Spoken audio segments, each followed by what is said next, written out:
Hello student, तो आइए अब हम प्रश्नावली 2.2 स्टार्ट करते हैं। इसका पहला सवाल है हमारा, अगर आपको किसी संख्या से 1/2 घटाने और परिणाम को 1/2 से गुणा करने पर 1/8 प्राप्त होता है तो वह संख्या क्या है, वह संख्या हमें बताना है। तो सबसे पहले तो हम क्या करेंगे, अभी प्रश्नावली 2.1 में हमने कुछ समीकरण हल करना सीखे थे, उसमें हमने x के मान निकाले थे। तो ऐसे ही हमें क्या करना है, अब इस प्रकार से प्रश्न आएंगे, हमें उनके अनुप्रयोग होते हैं, हमें समीकरणों के अनुप्रयोग पढ़ रहे हैं उनके। तो उनमें क्या होता है, इस प्रकार से जो हमारी डेली लाइफ से रिलेटेड हमारे जो प्रश्न होते हैं वो प्रश्न आते हैं, उनको हमें समीकरण की सहायता से हल करके और आंसर लाना होता है। तो ये एक प्रश्न है। तो सबसे पहले हमें क्या करना पड़ेगा, इस प्रश्न से एक समीकरण बनाना होगा और उस समीकरण को जैसे हमने 2.1 में हल किए थे उसी प्रकार से हल करके उस x का मान निकालेंगे और फिर उससे हम आंसर बताएंगे। तो सबसे पहले तो जो हमें पूछा गया है उसको हमें x मानना होता है। इस प्रकार के सवालों में जनरली हम क्या करते हैं, जो पूछा गया है उसको आप x मानिए। क्या पूछा है आखिरी में, वह संख्या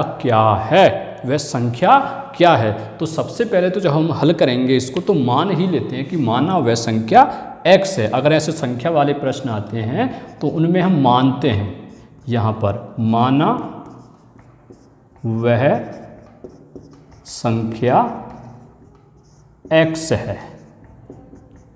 अब देखिए हमने मान ली कि वो संख्या क्या थी, x थी। अब अपन कुछ भी x का आंसर आखिरी में आएगा वो तो हमें कोई मतलब नहीं है, हमने तो मान लिया x थी। 50 आए, 25 आए, 10, 15, 2/5, 18 दशमलव में आए, कुछ आए, हमने वो संख्या को अभी x मान लिया है और x मान के ही हम इस पूरे सवाल को अब हल करने वाले हैं। जो भी सवाल में बोला गया है उसके अनुसार अब हमें एक समीकरण बनाना होगा इस x को वो संख्या मान करके। तो पहले पढ़ते हैं सवाल को, क्या बोला गया है उसी के अनुसार अब हम हल करेंगे, जिसको हम प्रश्नानुसार कहते हैं। अगर आपको किसी संख्या से, कौन सी संख्या हो गई है वो x, अब हम क्या मान रहे हैं, उस संख्या को x मान लिया। तो अब बोला है किसी संख्या से 1/2 घटाने, अब देखिए हमने x मान ली तो क्या करेंगे, x से 1/2 घटाएंगे। किसी संख्या से 1/2 घटाने और परिणाम को, मतलब इस संख्या में से जब 1/2 घटा देंगे तो जो परिणाम आएगा अर्थात जो आंसर आना चाहिए उसको 1/2 से गुणा करने पर, अर्थात इस x में से पहले 1/2 घटाएंगे और फिर उसको 1/2 से गुणा कर देंगे। अब देखिए x है, अब ये 1/2 में से अभी तो घटेगी नहीं क्योंकि नंबर में से नंबर घटता है, x में से x वाली संख्याएं घटती हैं, हमेशा याद रखना। तो पहले तो x में से 1/2 घटाएंगे, फिर उसमें से जो भी आंसर आना चाहिए उसको 1/2 से गुणा करना है। तो उसके लिए क्या करें, हम कोष्टक लगा के बाहर गुणा करेंगे कि x में से 1/2 नहीं घटेंगे। करने पर 1/8 प्राप्त होता है, अर्थात जब आप इस संख्या में से 1/2 घटा दोगे उसको 1/2 से गुणा अगर आप कर देते हो तो 1/8 आपको मिलेगा। मतलब बराबर के उधर में आपको क्या मिलने वाला है, आंसर में आपको क्या मिलेगा, 1/8 मिलेगा। तो ऐसे प्राप्त होता है, ये आता है, इसका मतलब होता है बराबर के बाद वाली संख्या। तो यहाँ प्रश्नानुसार लिखेंगे। अब प्रश्नानुसार जो प्रश्न कह रहा है उसके अनुसार अब हम काम करते हैं। देखिए सबसे पहले किसी संख्या से, संख्या क्या थी x, तो हमने x लिख ली। 1/2 घटाने, अब ये संख्या है, इससे अब क्या करेंगे 1/2 घटाएंगे, तो ये घटा दिया हमने, x माइनस 1/2 कर दिया। और परिणाम को, परिणाम मतलब जो आंसर आना चाहिए उसको 1/2 से गुणा करने पर, अब देखिए अभी हम क्या करेंगे, x में से 1/2 नहीं घटा सकते हैं क्योंकि x है ही, ये कोई 2/5 या 6/2 नंबर नहीं है, इसमें से हम 1/2 को कैसे घटाएं। तो इसका क्या करेंगे, हम ऐसे ही रखेंगे और इसका जो परिणाम आएगा उससे हमें 1/2 से गुणा करना है। तो क्या करेंगे, हम इसको कोष्टक में बंद करेंगे, कोष्टक लगाएंगे और बाहर अब 1/2 से इसको गुणा कर देते हैं। ये कर दिया, फिर क्या होता है, फिर गुणा करने पर ये किया 1/8 प्राप्त होता है। मतलब अगर हम ऐसा अगर कर देते हैं ये काम पूरा तो हमें क्या मिलेगा, प्राप्त होता है, अर्थात बराबर में आपका क्या आता है, 1/8 आता है आपका। तो इस प्रकार से ये हमारा एक समीकरण बनने की तरफ हम जा रहे हैं। x की सहायता से हमने इतना लिख लिया, जो हमने x संख्या को माना है उससे। अब इसको हम हल कर देते हैं। देखिए कोष्टक लगा हुआ है, आप जानते हैं कोष्टक के बाहर अगर कोई नंबर गुणा में रखा हुआ है तो उसका गुणा कोष्टक में जितनी भी संख्याएं हैं सबसे होता है। ये 1/2 का गुणा हम क्या करेंगे, इससे भी करेंगे और इससे भी करेंगे। तो पहले हम कोष्टक को हटाते हैं और इसको हल करेंगे। कोष्टक को हल करेंगे तो इस x का गुणा 1/2 से हुआ, तो x गुणा 1/2, माइनस लगा हुआ है माइनस लगाएंगे। फिर इस 1/2 का गुणा 1/2 से होना है, 1/2 गुणा 1/2 बराबर 1/8, ये हो गया। अब देखिए गुणा में हमेशा ऐसे बटे में अगर आप गुणा कर रहे हो तो ऊपर वाली संख्या का गुणा ऊपर वाली से, नीचे वाली संख्या का गुणा नीचे वाली से होता है। जिसके बटे में कुछ नहीं होता है उसके बटे में आप 1 मान सकते हैं अपनी सहूलियत के लिए। तो इस x का गुणा 1 से करेंगे तो क्या आएगा, x 1 का गुणा 2 से करेंगे तो 2, माइनस लगा हुआ है माइनस लगाएंगे। 1 का गुणा 1 से 1, 2 का गुणा 2 से 2 दूनी 4 बराबर 1/8। तो ये एक छोटा सा समीकरण बनता जा रहा है। अब देखिए हमें क्या करना है, x का मान निकालना है। तो x को इधर रखना होगा, बाकी सबको पक्षांतर करके दूसरी तरफ ले जाना होगा। सिर्फ x को अकेला छोड़ना है इस साइड में और बाकी सबको धीरे धीरे करके एक एक करके पक्षांतर करके दूसरी तरफ ले जाएंगे। मतलब हमें इस समीकरण को अब हल करना है जो हमने प्रश्नावली 2.1 में सीखे हैं उनसे ही। तो सबसे पहले तो इसको हम इस तरफ ले जाएं। इस तरफ ले जाने के लिए ये माइनस का है, पक्षांतरित होकर किसका हो जाएगा, ये प्लस का होगा। ठीक है, पक्षांतरण होकर प्लस का हो जाएगा। अगर 2 बराबर बीच में लग रहे हैं तो इसको आप एरो लगा सकते हैं, इसको एरो से दिखाइए क्योंकि ये प्रोग्रेस को दिखाता है कि इस स्टेप के बाद इस स्टेप में आए हैं। गणित में ये चिन्ह एरो का लगाया जाता है आगे।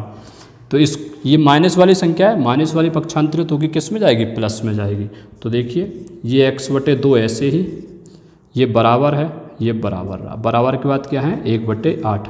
अब ये माइनस के 1/4 थे, ये यहाँ से पक्षांतरित होकर इधर जाएंगे तो किसके हो जाएंगे, प्लस के 1/4, ये हो गए। अब देखिए x/2 ऐसे ही बराबर 4 और 8, इन दोनों का एलसीएम क्या आएगा, 8 आता है। आप भी जानते हो, आप कर सकते हो दोनों का एलसीएम, क्योंकि 4 दूनी क्या होता है 8, 8 एलसीएम आ गया। अब देखिए जब अगर दोनों में से जो संख्या है वो संख्या एक एलसीएम बन जाती है कोई भी संख्या। देखिए 8 और 4 में से एलसीएम क्या बन गई, 8 बन गई। तो इसके ऊपर वाली जो नंबर है, ऊपर वाला जो नंबर है उसको आप ऐसा का ऐसा ही लिख दीजिए। 8 एलसीएम बनाता है इसलिए 8 वाले को ऐसा ही लिख दिया। 8 के ऊपर 1 था तो 1 को 1 लिख दिया, बीच में प्लस था तो प्लस लगा दिया। अब दूसरा जो बचा हुआ है उसमें क्या करेंगे, नीचे वाले का भाग इसमें देते हैं, 4 का भाग 8 में देंगे, 4 दूनी 8, 2 बार गया है। उस 2 का गुणा अब इससे करना होता है, इसको आप ऐसे नहीं लिखोगे क्योंकि इसका एलसीएम आ गया था तो 1 को तो अपन ने यहाँ उतार दिया था।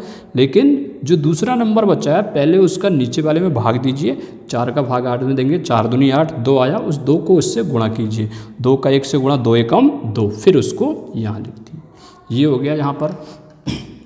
तो ये देखिए अब 2 और 3 कितने होते, 1 और 2 कितने होते हैं, 3 होते हैं। तो ये हमारा कितना हो गया, 3/8। चलिए अगली लाइन में ही लिख लेते हैं, अच्छे से समझ में आ जाएगा। x/2 बराबर 3/8 आ गया यहाँ पर। अब देखिए हमें इस x का मान निकालना है।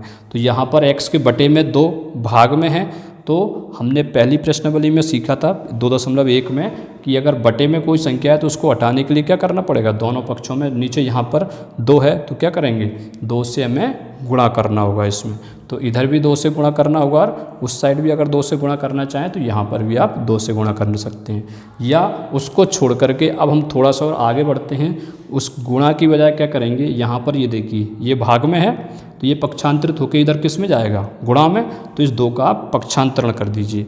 ये x के बटे में था तो बटे वाला मतलब भाग वाला किस में जाता है, गुणा में। तो यहाँ पर देखिए अब ये x अकेली ऐसे ही 3/8 ऐसे ही, अब 2 जो है वो किस में जाएगा, गुणा में जाएगा। तो ऊपर वाले के साथ में गुणा में चला जाएगा। वैसे गुणा का चिन्ह बीच में लगाया जाता है, लेकिन अगर आपको समझ में नहीं आएगा तो आप ऊपर लगा करके लिख सकते हो। अब देखिए ये ऊपर और ये नीचे, एक नंबर ऊपर है एक नीचे, मतलब भाग में हो गए वो नंबर, तो कट सकते हैं। 2 से काटेंगे 8 को, 2 चौके 8, 2 एकम 2, कट गया। तो क्या बचा हमारा, 3 का गुणा 1 से करेंगे 3 और नीचे 4, तो x बराबर क्या आ गया हमारा, 3/4। अतः वह संख्या क्या है हमारी, 3/4। आखिरी में आप हमेशा इस प्रकार के प्रश्नों में जब ऐसे सवाल आते हैं तो इन सवालों में जरूर आंसर के रूप में उसमें लिखें। अगली लाइन में लिखना आप, अतः वह संख्या 3/4 है। पूछा गया था बताइए वह संख्या क्या है, क्योंकि हमने उस संख्या को क्या माना था x, और x बराबर कितना आया आखिरी में 3/4, अर्थात वह संख्या क्या है 3/4। आइए अब सवाल नंबर दूसरा करते हैं। दूसरा मैं आपको बोल के देखता हूँ, यहाँ पर लिखने में थोड़ा जगह ज़्यादा जाएगी इसलिए बोल देता हूँ, आप अपनी बुक में से उसको देख लेना और करना उसको। मैं बता देता हूँ क्या है प्रश्न हम करेंगे। एक आयताकार मतलब आयत के आकार का, आयत कैसा होता है जिसकी लंबाई अधिक और चौड़ाई कम हो, लंबाई और चौड़ाई अर्थात अलग अलग हो, ठीक है, कोई सी भी ज़्यादा कोई सी भी कम हो सकती है, जिसकी लंबाई अलग और चौड़ाई अलग हो उसको आयत कहते हैं।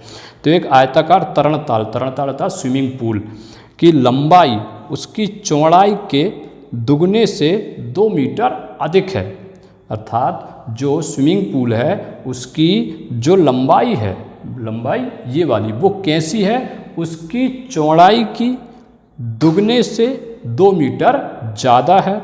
यदि उसका परिमाप 154 मीटर है, परिमाप मतलब होता है कोई भी आकृति, चाहे वो आयत हो, वर्ग हो, त्रिभुज हो, कोई भी आकृति उसके चारों साइडें हैं, 4 साइड हैं, 3 साइड हैं, 1 साइड है, जितनी भी है उसकी जो बाहर की माप है उसका कुल योग, ये देखिए इसकी जो बाउंड्री है उस बाउंड्री का योग उसको कहते हैं परिमाप।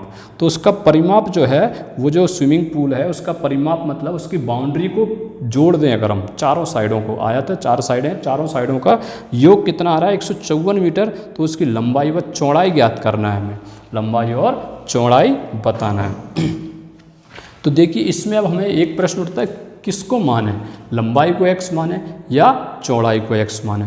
तो ऐसे सवालों में जिस भी चीज़ के बारे में कुछ ना कहा गया हो उसको आप मानिए, जिसके बारे में कुछ नहीं बताया गया हो। देखो अगर हम एक लाइन पढ़ें, इसकी लंबाई उसकी चौड़ाई के दुगने से 2 मीटर अधिक है, लंबाई के बारे में उन्होंने बोल दिया है कि चौड़ाई से दुगने से 2 ज़्यादा है, लेकिन चौड़ाई के बारे में कुछ नहीं बताया है। तो जिस संख्या के बारे में या जिस भी राशि के बारे में कुछ नहीं बताया गया हो उसी को आप x मानिए। चौड़ाई के बारे में कुछ नहीं कहा है उन्होंने कि इतनी मीटर है या इतनी कम है या इतनी ज़्यादा है, तो आप चौड़ाई को x मानिए, जिससे कि हमें फिर लंबाई हम लिख सकते हैं चौड़ाई के रूप में। तो हम सबसे पहले क्या करेंगे, माना स्विमिंग पूल या तरणताल की लंबाई बराबर x मीटर है। तो माना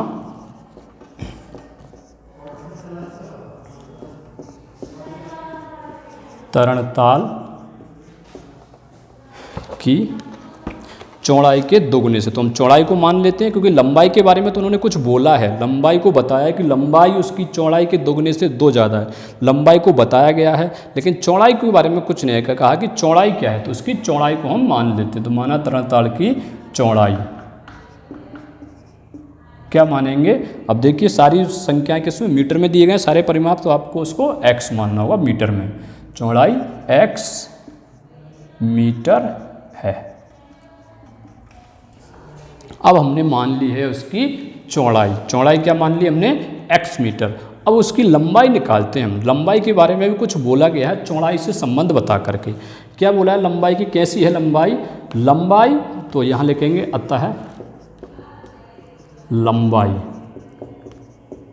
बराबर, अब लंबाई निकालते हैं हम कि लंबाई उसकी चौड़ाई के, चौड़ाई क्या है ये रही, चौड़ाई के दुगने, दुगने मतलब क्या होता है 2 से गुणा करना, ये x है इसको 2 से गुणा करेंगे तो क्या होगा 2x, तो दुगने ये कर दिया हमने, दुगने से 2 मीटर अधिक है, दुगने से भी 2 मीटर ज़्यादा है, ज़्यादा मतलब क्या होता है प्लस करना, ज़्यादा है अधिक है तो कैसी होगी 2 मीटर ज़्यादा भी है बिल्कुल।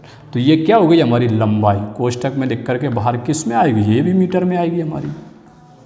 तो ये हमने लंबाई निकाल दी, इसलिए हमने चौड़ाई को x माना था क्योंकि चौड़ाई के बारे में उन्होंने कुछ नहीं बोला था क्या है, लेकिन लंबाई को बताया था उन्होंने कि चौड़ाई के दुगने से 2 मीटर अधिक है वो, तो हमने ये लंबाई निकाल दी। तो लंबाई और चौड़ाई दोनों आ गई हैं। अब हम प्रश्न को हल करेंगे। तो प्रश्नानुसार उन्होंने एक बात और बोली है, क्या बताया है कि जो स्विमिंग पूल है उसका परिमाप, परिमाप उन्होंने बोला है, परिमाप कितना आ रहा है 154 मीटर।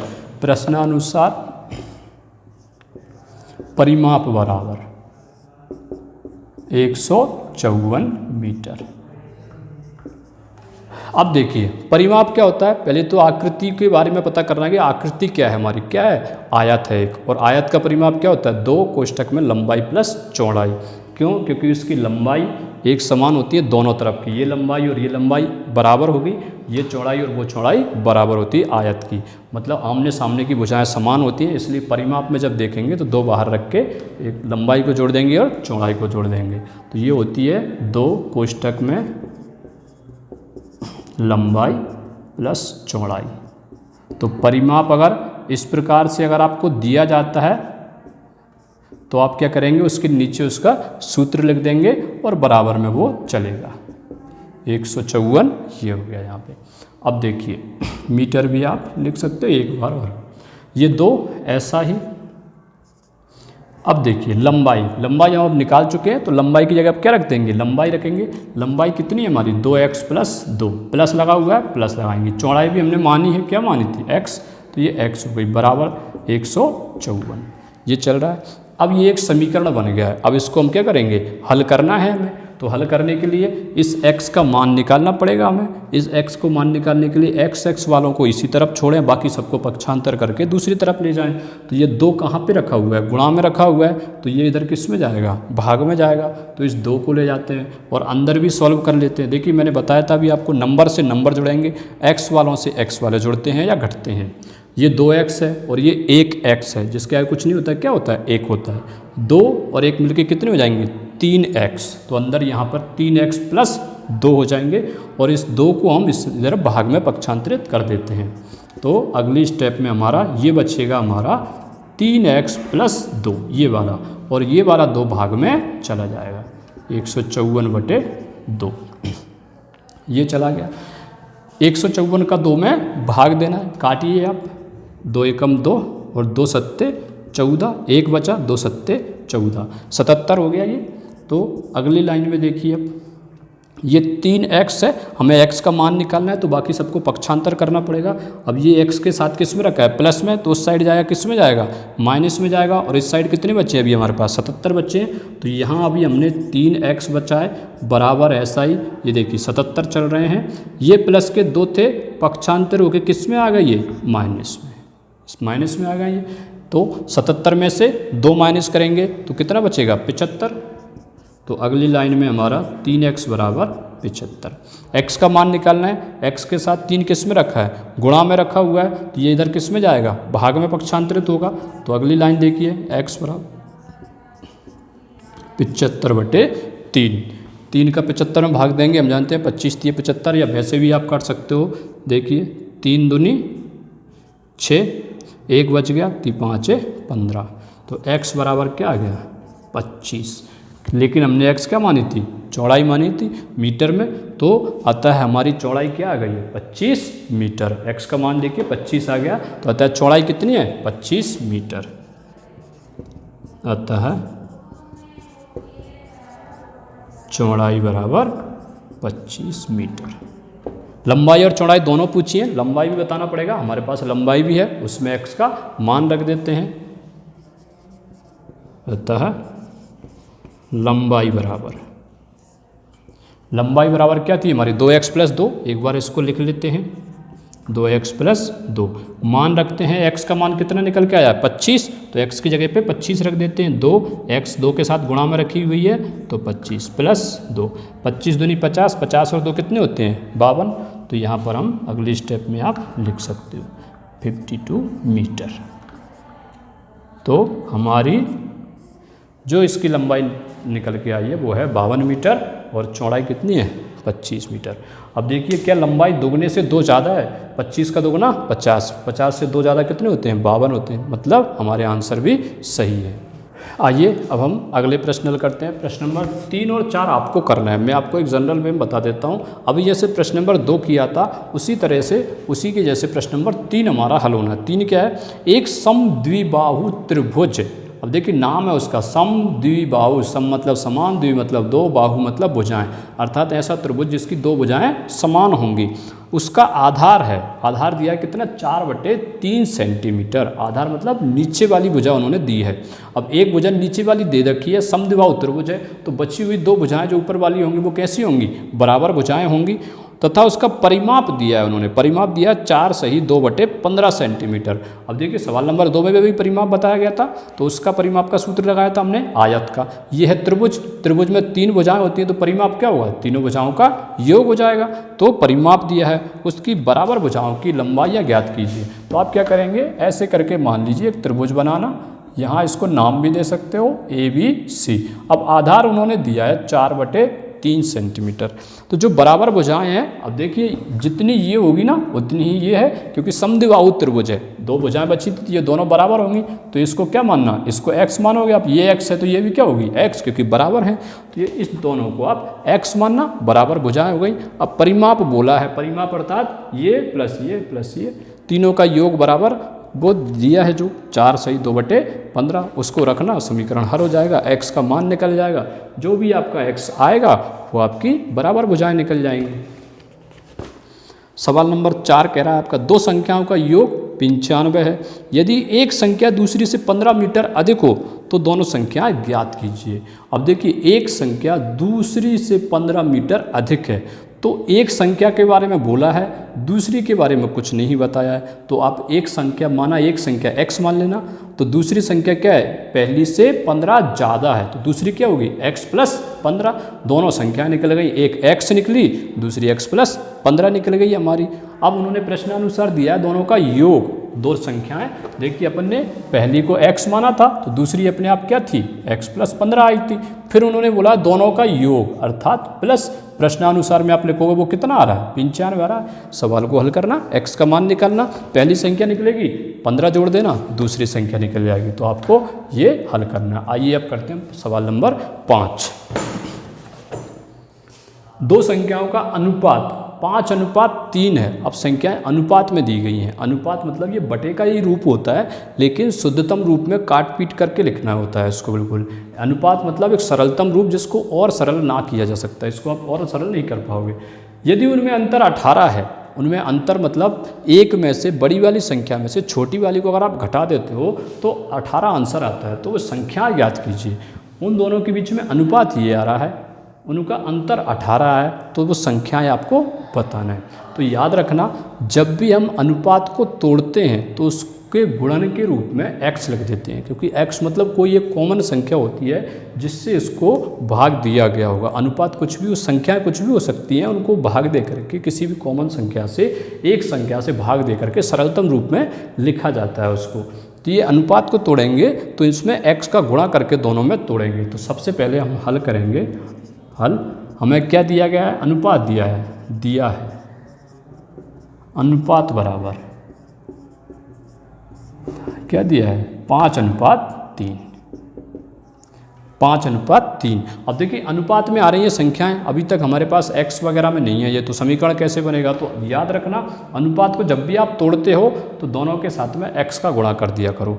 2 अनुपात में दी रखी हो, 3 संख्या अनुपात में हो, सबको अलग अलग x के गुणा के रूप में तोड़ दिया हो। तो मान करके ही तोड़ना, माना संख्याएं।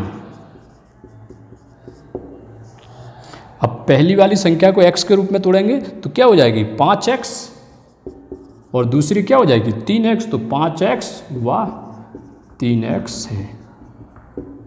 ये अपन ने संख्याएं मान ली। अब देखिए x के रूप में मान ली। फिर आगे उन्होंने क्या बोला, यदि उनमें अंतर 18 है, अंतर आ रहा है उनका, माइनस करते हैं अगर बड़ी वाली में से छोटी वाली को, तो क्या आ रहा है 18 है। अब देखिए बड़ी वाली कौन बनेगी, क्योंकि x का तो कोई एक मान निकल के आएगा, तो उनमें से जब 5 से गुणा करेंगे तो यही बड़ी बनेगी, तो इसमें से किसको घटाएंगे आप, इसको घटाएंगे। तो यहाँ प्रश्नानुसार लिख देते हैं, प्रश्नानुसार अंतर 18 है, मतलब अगर बड़ी वाली में से आप छोटी वाली को माइनस कर देते हो तो आपको 18 मिल जाते हैं। 5x माइनस 3x, x में से x वाली घटेंगी, 5 में से 3 गए तो 2 बचे, तो 2x बराबर 18। x का मान निकालना होगा, 2 गुणा में है तो किस में जाएगा, भाग में जाएगा, तो x बराबर 18/2, 2 9 में 18, तो x बराबर क्या हो गया 9। x अपन ने ये मानिए दोनों संख्याएं के रूप में जोड़ी है, तो माना संख्याएं ये थी हमारी x के साथ में, तो अब संख्याएं x का मान आ गया अपने पास में, तो क्या करेंगे, इनसे गुणा और कर देते हैं। अतः पहली संख्या बता देते हैं, पहली संख्या बराबर क्या मानी थी हमने, 5x थी, x का मान कितना आया है, 9 आया है, तो 5 गुणा 9 बराबर कितनी, 5 9 45। दूसरी संख्या क्या मानी है अपन ने, 3x, दूसरी संख्या बराबर क्या है हमारी, 3x है, x का मान कितना आया, 9, 9 दिए 27। तो ये दोनों संख्याएं निकल जाएंगी। क्या इनका अंतर 18 आएगा, 45 में से 27 माइनस करना, 18 बचेंगे बिल्कुल। और अनुपात का बोला गया था, देख लिया आपको रफ वर्क के लिए अनुपात क्या है इनका, अनुपात 5:3 बनेगा, तो बना के देखते हैं अपन, 45/27 कट सकते हैं ये, किसी एक संख्या से कट रहे हैं, किससे कट रहे हैं, 9 से कटेंगे बिल्कुल। देखिए 9 तिये 27, 9 पंजे 45, देखिए 5/3 या 5:3, अर्थात हमारे आंसर कैसे हैं, सही है। ये रफ वर्क के लिए, ये आपको नहीं करना है, तो ये आपके आंसर हो गए दोनों। तो अब आइए प्रश्न नंबर 6 देखते हैं। 3 लगातार पूर्णांकों का योग 51 है, पूर्णांक ज्ञात कीजिए। 3 लगातार, अब लगातार कैसी संख्या होती हैं, देखिए लगातार कौन सी है, 5 6 7, ये तीनों लगातार आ रही हैं, 5 के बाद 6 आती है, 6 के बाद 7 आती है। अब अगर इनको बनाने का तरीका अगर हम देखें तो मान लीजिए कि पहली संख्या हमारी कुछ भी, अब हमें देखिए बताना है, लेकिन पहली संख्या हम क्या x मान सकते हैं कि ये हमारी x होगी, x की जगह पे 5 रखा अपन ने। अब 5 से 6 कैसे बनाया है, इस 5 में एक और जोड़ा होगा तभी तो ये 6 बना है। तो हमारा अगर दूसरा पूर्णांक देखा जाए तो क्या आना चाहिए, अगर पहली संख्या अपनी x है तो दूसरी संख्या लगातार में क्या बनेगी, x + 1 यही बनेगी। और तीसरी संख्या जो 5 के बाद, जो 6 के बाद 7 आया है, वो 7 कैसे आया होगा, 6 में एक और जोड़ के, क्योंकि लगातार में है तो इसमें एक और जोड़ा होगा, तो ये थी हमारी x + 1, तो x + 1 तो ये संख्या थी, इसमें एक और जोड़ा होगा, तब ये तीसरी संख्या बनी है। तो उनका कहना यही है कि 3 लगातार पूर्णांकों का योग, योग मतलब प्लस कितना आ रहा है, 51 आ रहा है, पूर्णांक ज्ञात कीजिए। बहुत आसान सवाल है, आप आराम से कर सकते हैं। पहले मैं बता देता हूं आपको, बाकी के सवाल भी आपको करना है। तो याद रखिए, अगर लगातार पूर्णांकों के बारे में बोला गया है तो इसका मतलब होता है 1 प्लस करते हुए जाना है आपको। पहली वाली x मान लीजिए, अगर 4 बोला गया तो पहली x, दूसरी x + 1, तीसरी x + 1 + 1, चौथी x + 1 + 1 + 1। इस प्रकार से आप पूर्णांक बना सकते हैं लगातार वाले। तो माना पहला पूर्णांक या पहली पूर्णांक संख्या, पहली पूर्णांक संख्या बराबर x। पहली को हम क्या मान लेंगे, x मान लीजिए आप, पहली x हो गई। अतः दूसरी पूर्णांक संख्या, दूसरी पूर्णांक संख्या क्या होगी, अब लगातार में अगर आ रही हैं, पहली अगर अपन ने x मान लिया तो दूसरी क्या होगी, x + 1, तो x + 1 हो गई दूसरी वाली। तो तीसरी वाली क्या आएगी, इसमें एक और जोड़ना पड़ेगा, लगातार में है, तीसरी पूर्णांक संख्या।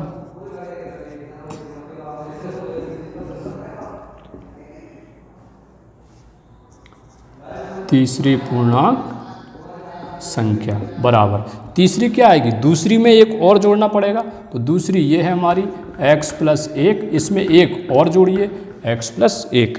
अब देखिए यहाँ पे 1 और 1 मिलके कितने हो जाएंगे, 2, तो इसको हम लिख सकते हैं क्या, x + 2। तो पहली हो गई x, दूसरी हो गई x + 1, तीसरी हो गई x + 2। अब प्रश्न कह रहा है कि 3 लगातार पूर्णांकों का योग, ये रहे 3 लगातार पूर्णांक, इनका योग कितना है, 51 है, मतलब इनको जोड़ने पर कितना आ रहा है हमारा, 51 आ रहा है। तो प्रश्नानुसार, जो प्रश्न ने बोला है उसके अनुसार, प्रश्नानुसार तीनों पूर्णांकों का योग, ये पहला पूर्णांक है, ये दूसरा पूर्णांक है और ये तीसरा पूर्णांक है, इनका योग। तो क्या करें, तीनों के बीच में प्लस लगा दीजिए, जोड़ दीजिए, कितना आ रहा है, 51। अब जोड़ देते हैं, x से x जुड़ेगा, नंबर से नंबर जुड़ेंगे, कितने x हैं, 1 2 3, तो जुड़ करके कितने होगा, ये 3x। नंबर क्या क्या है, 1 और 2, 2 और 1 कितने होते हैं, 3, तो 3x + 3 बराबर 51। x का मान निकालना होगा तो सबको पक्षांतर करते हैं, ये किस में है, प्लस में है, तो इधर जाएगा तो किस में जाएगा, माइनस में जाएगा। तो 3x बराबर 51 ऐसे ही, प्लस के 3 इधर आएंगे तो किस में जाएंगे, माइनस में। 51 में से 3 माइनस करेंगे तो कितने बचे, 48। तो 3x बराबर क्या मिला हमें, 48। 3 यहाँ गुणा में है तो इधर किस में जाएगा, भाग में। तो x बराबर क्या आ गया हमारा, 48/3। 16 तिये 48, काट सकते हो आप, देखिए 3 एकम 3, 1 बचा, 3 18। तो x बराबर कितना हो गया, 16। पे x क्या माना था अपन ने, पहला पूर्णांक, तो पहला पूर्णांक क्या आ गया, 16। दूसरा पूर्णांक क्या था, 16 + 1 क्या आएगा, 17। तीसरा 16 + 2 क्या होगा, 18। तीनों पूर्णांक 16, 17, 18 आ गया। आता है पहली पूर्णांक संख्या, पहली पूर्णांक संख्या बराबर 16। दूसरी पूर्णांक संख्या, दूसरी, इसका मतलब होता है इसी को लिखा गया है, संख्या बराबर क्या मानी थी अपन ने, x + 1। x का मान आया 16 + 1 बराबर कितना होता है, 17। तीसरी पूर्णांक संख्या, आप पूरा लिखना है इसको, ऐसे लाइन खींच करके मत लिखना। तीसरी पूर्णांक संख्या क्या मानी थी अपन ने, x + 2। x का मान आया 16, 16 + 2 कितने होते हैं, 18। ये हमारा आंसर हो गया। तो ये हमारा आंसर हुआ 6 वाले का। आपको देखिए अगले होमवर्क के लिए 7वां सवाल, 8 के 3 लगातार गुणजों का योग 888 है। अब 8 के 3 लगातार गुणज, पहला गुणज क्या होगा, 8x, कुछ भी हो सकता है, ठीक है। दूसरा गुणज क्या होगा, 8 का। अब देखिए पहला 8 के टेबल में अगर 8 देखें तो 8 एकम 8 से बनता है। दूसरा गुणज क्या बनता है, 8 × 2 से बनता है। तो आपको पहला 8x हो गया, तो दूसरा 8x × 2। तो इस प्रकार से 3 आपको लगातार गुणज उसके हैं उनसे बनाना है। उनका योग कितना दे रखा है आपकी बार, 88 दिया है। तो गुणजों को आपको ज्ञात करना है, तो आप इसमें मान करके और याद करेंगे। 8वां सवाल भी आप कोशिश कीजिए, अगर आता है तो यही ऐसे ही 3 लगातार गुणज हैं, उनमें 2, 3 और 4 से गुणा करना है और फिर योग करना है। पहले वाले को आप मानोगे तो उसमें 2 से गुणा करना है, बढ़ते क्रम में लेकर उन्हें, ये देखिए आएंगे ऐसे ही बढ़ते क्रम में, पहले वाले को 2 से गुणा, दूसरे वाले को 3 से गुणा, चौथे वाले को 4 से गुणा, और उनका योग फिर कितना आ रहा है, 74 आ रहा है। तो फिर उसका आंसर भी आपका निकल जाएगा, और 9वें वाले से फिर हम आगे करेंगे। तो आपके होमवर्क के लिए प्रश्न है, बाकी जो बचे हुए हैं 8 तक में, उनको आपको करना है। जल्दी से होमवर्क करके कंप्लीट कीजिए, फिर भेजिए। Thank you.